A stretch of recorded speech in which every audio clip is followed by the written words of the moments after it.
और सबसे चर्चित बजरंगबली की मंदिर है, इसीलिए उनको मंदिर मार्ग कहा जाता है।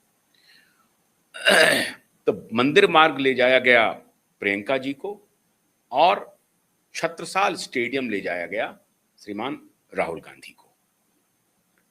क्यों ले जाया गया यह आप सबको मालूम है, बताने की जरूरत नहीं है।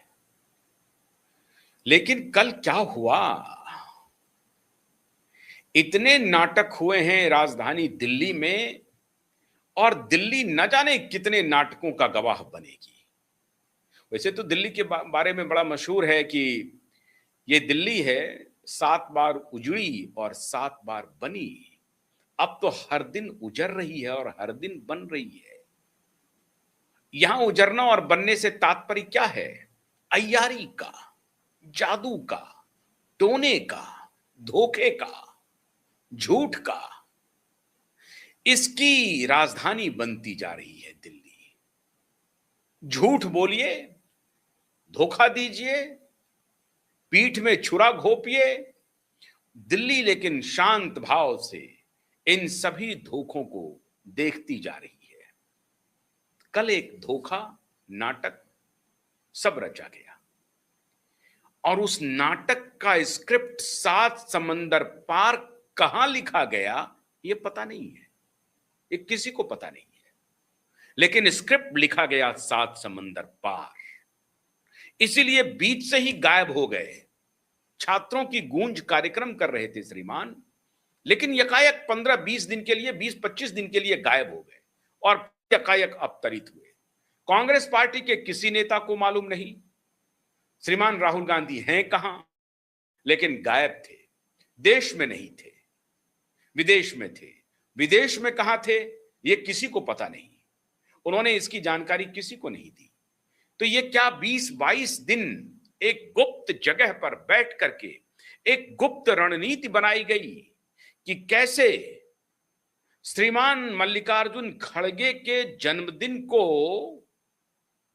टारगेट किया जाए और जन्मदिन के बहाने वहां पर जमावड़ा किया जाए, और जब जमावड़ा हो जाए तो फिर उस जमावड़े से फौरन से पेशतर निकलकर कुछ ही कदमों पर जो एक बंगला है जो बड़ा मशहूर है उसको घेर लिया जाए। बंगला नहीं, बड़ा प्रेमिसेस है, 5-7 बंगलों को मिलाकर के बंगला है, 2-3 किलोमीटर के पेरीफेरी में बंगला है वो, उसको घेर लिया जाए। तो क्या यह स्क्रिप्ट भारत में बनी? मैं पूरे दावे के साथ कह सकता हूं कि यह स्क्रिप्ट भारत में नहीं बनी और भारत की खुफिया एजेंसी की यह पूरी तरह से विफलता है। या तो विफलता है या फिर सरकार और राहुल के बीच में कुछ दोस्ती है। अब यहां कौन किनके साथ खड़ा है, कौन किसके खिलाफ खड़ा है, यही लोगों को पता नहीं चल रहा है। बड़ा अद्भुत माहौल है। लोग कह रहे हैं मोदी और केजरीवाल में दोस्ती है, लोग कह रहे हैं मोदी और राहुल में दोस्ती है। ऑफिशियल बयान आ गया एक सांसद महोदय का कि एक धरना जो 20-25 दिन से 20-22 दिन से चल रही है, उस धरने की हवा निकालने के लिए मोदी ने कुछ प्रायोजित किया है और इस प्रायोजन में लीडर ऑफ अपोजिशन उनके सहभागी बने हैं, हम सफर हैं, हम नवा हैं, दोनों साथ साथ चल रहे हैं। क्यों? क्योंकि देश में एक बड़ा बृहत्तर आंदोलन खड़ा हो गया है। एक सांसद महोदय बयान दे रहे हैं और उस बृहत्तर आंदोलन की हवा निकालने के लिए मोदी और राहुल के बीच में सांठगांठ हुई है कि भाई लोग तो उधर जा रहे हैं, तुम क्या कर रहे हो, तो तुम भी तो कुछ करो।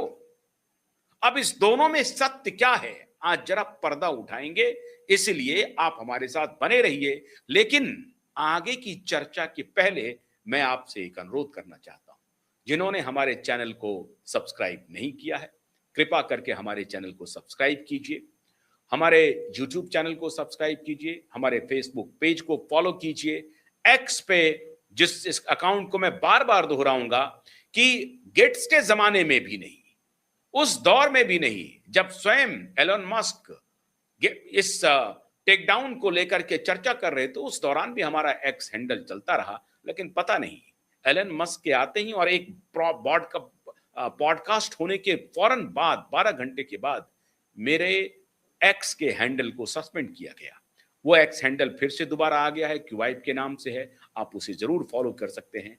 और इसके साथ साथ हमारा जो ओटीटी प्लेटफॉर्म है, जो वेबसाइट है हमारा, QYIB.in अंग्रेजी में और prakashtv.in हिंदी में, आप उस दोनों को लॉग इन करना मत भूलिए।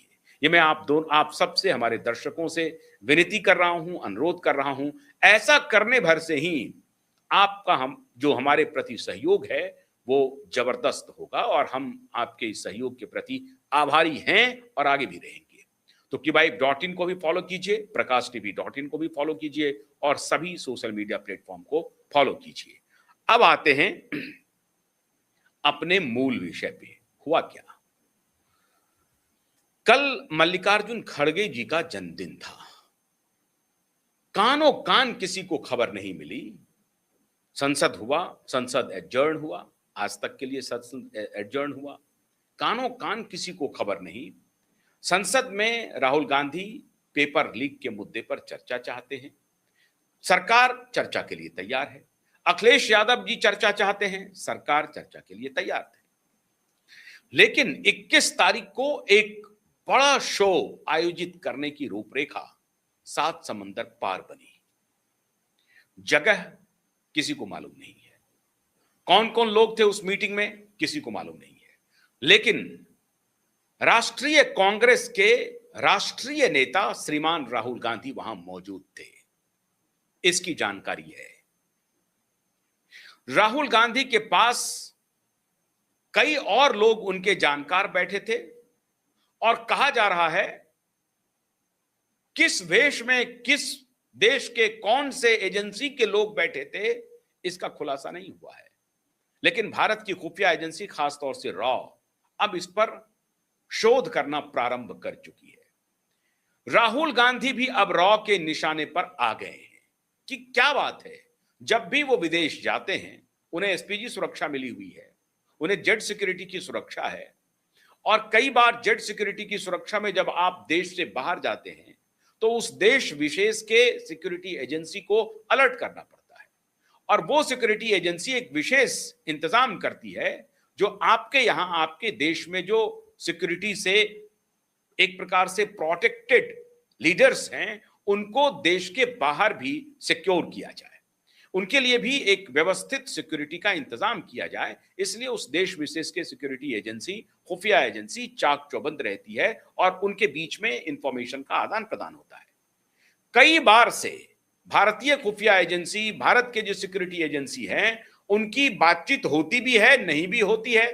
राहुल गांधी कहीं पहुंचते हैं, इसकी जानकारी देते नहीं है और वो कहते हैं ये मेरा प्राइवेट ट्रिप है, हमें सिक्योरिटी की कोई आवश्यकता नहीं है, ये मेरी रिस्पॉन्सिबिलिटी है, अगर मेरे साथ कोई अनहोनी होती है तो इसके लिए मैं जिम्मेदार हूं। अब अगर आप इस तरह का कोई कम्युनिकेशन कर देते हैं या वर्बल आप कम्युनिकेशन कर देते हैं तो इसका कोई आधार तो होता नहीं है, लेकिन क्या ये कम्युनिकेशन भारत सरकार के रिकॉर्ड्स में होते हैं? मुझे लगता है कि ले से लेमैन भी इस बात को समझ लेगा कि अगर कोई जेट सिक्योरिटी का लीडर बाहर जाता है, विदेश जाता है, तो उसका एक प्रोटोकॉल होगा और उस प्रोटोकॉल के तहत जिस देश में वो लैंड करते हैं उस देश के लॉ ऑफ लैंड के हिसाब से उनको चलना पड़ता होगा और उस देश के जो सिक्योरिटी प्रोटोकॉल है उसके हिसाब से उनको चलना पड़ता होगा।